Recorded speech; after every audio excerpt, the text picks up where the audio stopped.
Every year we have this gospel from John 21 on the Friday of Easter week, during the week, so it's not a Sunday Mass, but every couple of years we have, as this time, we have it on the Sunday. And I love it because this is one of the most wonderful passages, as so many of the resurrection narratives are, the appearances, but this one is touching in so many ways, and mysterious. I always like to ask people, why do you think there were 153 fish? Exactly. I mean, what's that all about? Well, of course, people have been knocking their heads together about this for all through the centuries, and they've come up, as far as I can tell, with three plausible explanations. And they're all about universality, all-inclusiveness, the bounty of 153, represented by precisely that number. Why? One theory.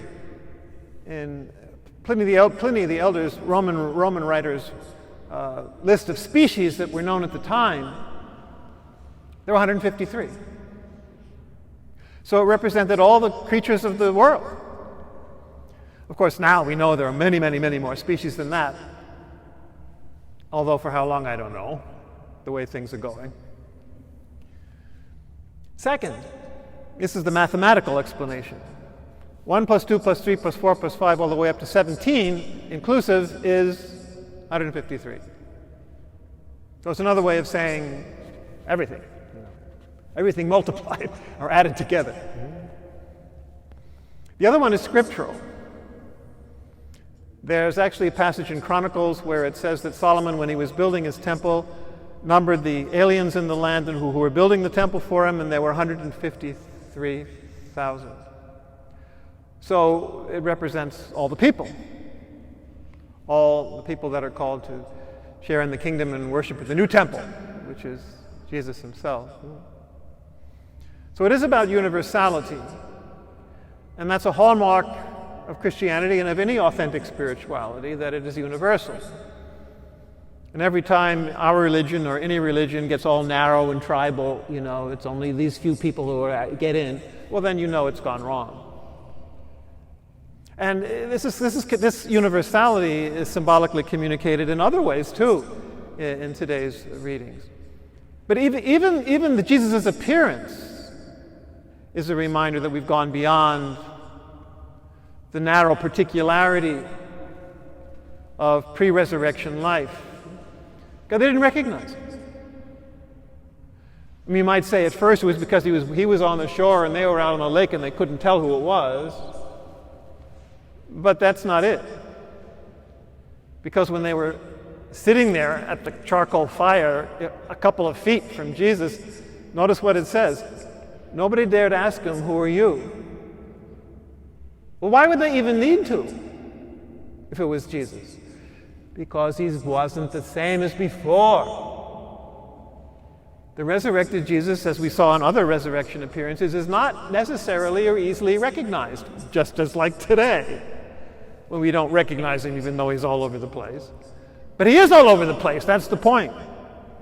The resurrected body is coterminous with the universe. Paul, as the letter to the Ephesians says at the end of chapter 1, the fullness, the body of him who fills the universe in all its parts, fills all in all. So there's universality right there. Jesus' own resurrected body. I mean, the fact that he's in all the tabernacles of the world is proof of that. So there's no limit. Jesus can manifest himself in whatever way. The resurrected body's been called a magical will, that you can manifest in whatever way, which is what Jesus is doing. So that itself is a reminder of how universal Christ is, how universal we all are called to be. But the second reading today, from Revelation has all sorts of symbols that, going back to the fathers of the church in the early centuries, they saw numerical symbolism as eloquent and meaningful. And here again, it's about universality. First of all, around the throne there are voices of many angels. It says countless in number. Literally, it says thousands upon thousands and tens of thousands by tens of thousands. So never mind 153. Or even 153,000. You're way beyond that. And indeed, the spiritual universe filled with the angels and all their hierarchies, is way beyond. the created material world is like, as the Father said, it's like the hem of God's garment. There are vast worlds that are included in the resurrection, included in God's plan, and that we can participate in that. The other symbolism here, for example, is numbers. 4 and 3. So as the Fathers pointed out, 4 is a symbol of the material world, the four directions, the 4 cardinal points, the elements, earth, air, fire, and water, the whole material world. And 3, as they pointed out, is representative more of the spiritual world. So the odd numbers, spiritual world, even numbers, the material world. And then you get the mystical numbers from that. 4 plus 3 is 7. Oh, look what we have. Worthy is the Lamb to receive power and riches, wisdom and strength, honor and glory and blessing. 7. So there you are. You have the 4 again in the last part here when it speaks about all the creatures in the universe, the material world, blessing and honor, glory and might. 4, because it's the material world here. Or when it says, I heard every creature in heaven and on earth and under the earth and in the sea. It's like Dante's Divine Comedy, under the earth, on the earth, above the earth, all these different worlds. And there are the different worlds, the different levels, as I've just been saying. The 4 living creatures, as I say, from Ezekiel, that are often used to symbolize the evangelists, or the different levels of Christ's life, you can see right there on the cross behind me, are also symbols of the different levels of reality, the 4 levels that the Jewish mystics saw, the different levels of the being, of reality, that are all included now in God's plan, because you have the 4 animals here, and they have 24 elders. How many? 24? 2 times 12? Also symbolizing the 12 tribes and the 12 apostles. Everybody, in other words, is included. And they're all falling down and worshiping the Lamb here. Everything in the universe cries out, it says. Not just everyone on the planet, or everything on the planet, which is also true, but everything in the universe cries out. So Christ's risen body really is coterminous with the universe, and so ours is too. And if that's true, as modern science also says, everything is connected to everything in the universe directly, then that means our minds and our hearts should also be in those dimensions. So we have to be open to all. If we really want to live, by the Spirit that God gives, as the first reading says, to obey God rather than human instinct, as they also say there. Or if you want to follow Christ, as the last words of the Gospels exhort us, then that's what it's going to take. An openness to that universality that Christ opens us up to. And you see it also, how that actually works. We see in this very touching passage at the end of the Gospel when Peter himself is summoned. Now the threefold question, the third of which distresses Peter because it's a reminder of the threefold denial of Peter, balancing that out, is also symbolic. Here you have 3. There you got the mystical 3 again. And a spiritual writer I read many years ago pointed out that the progression of what Jesus says to Peter in each one of the questions is also represents the stages of the spiritual life as we ascend the different levels of reality and come closer and closer to Christ, where it says, it begins by saying, feed my lambs.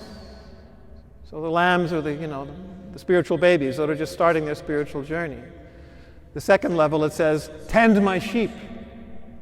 My sheep are growing up, but they need tending as they go through the different trials of life and they move forward in their union with me and with their vocation in the world and the church.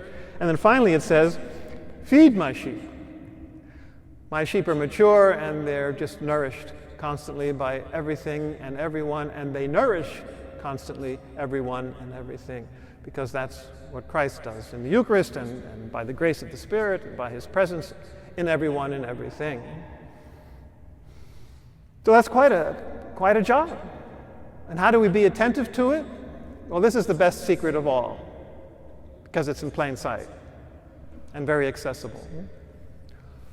All the major spiritual traditions of the world, and sometimes you have to look a little below the surface, including our own sometimes to see it, they all say, even though, or precisely because, we are reaching all levels of reality in all things, in all times, in all places, just be attentive to what's right in front of you.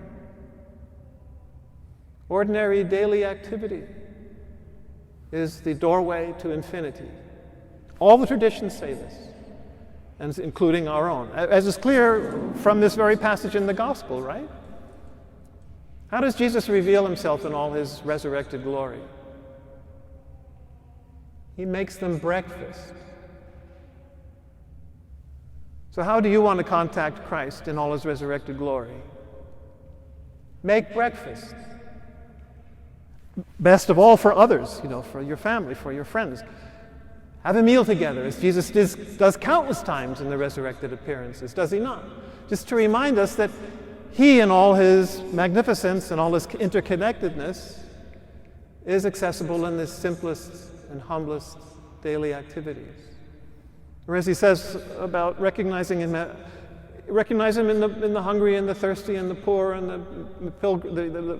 the migrant and the sick and the prisoner. Recognize him in the simplest circumstances. As he makes breakfast for us.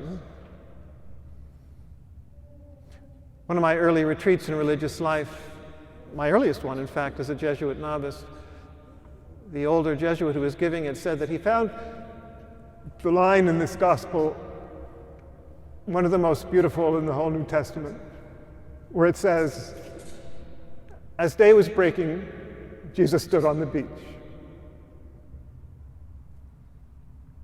So Jesus is always there in our daily circumstances, and we can find him in our daily circumstances, and especially after we've gone through a dark night when we've caught nothing.